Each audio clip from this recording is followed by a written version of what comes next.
আসসালামু আলাইকুম। Hey guys, সবাই কেমন আছেন? এগ স্ক্রাম্বল আজকের এই রেসিপিটি আমি বলবো, অবশ্যই আপনারা ট্রাই করবেন। যারা জিম করেন, অধিক পরিমাণ ডিম খাওয়া লাগে, ডিম খেতে পারেন না, তাদের জন্য এই রেসিপিটি। আপনি অনায়াসে ৫টা, ১০টা, ১৫টা, ২০টা ডিম খেতে পারবেন এভাবে, ঠিক আছে? তো এখানে আমি প্রথমে দুধটা বয়েল করেছি। দুধ যখন বয়েল হয়ে গেছে, ৫টা ডিম, ২টা কুসুম ছাড়া, 3টা কুসুম সহ আমি এবার ঢেলে দিয়েছি। এটা আঁচটা একটু বাড়িয়ে এখন সুন্দরভাবে আলতোভাবে আমি এটা নেড়েচেড়ে সুন্দর করে কুক করব। আমি বলবো এটা অবশ্যই আপনি যারা জিম করেন তাদের জন্য এটা 100% কাজে আসবে।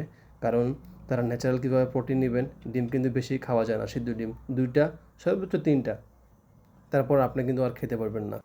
আপনি চাইলে সকালবেলা ব্রেকফাস্টে এটা স্যান্ডউইচ বানিয়ে খেতে পারেন, এটা রাইসের সাথেও খেতে পারেন, যেভাবে আপনার ভালো লাগে। আর এটা এইভাবেও অনেক টেস্ট লাগে, ঠিক আছে?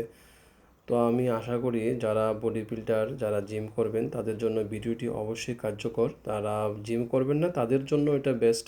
তারাও অবশ্যই এটা সকালবেলা ব্রেকফাস্টে স্ন্যাকের ক্ষেত্রে এগুলো আপনি অবশ্যই ট্রাই করতে পারেন।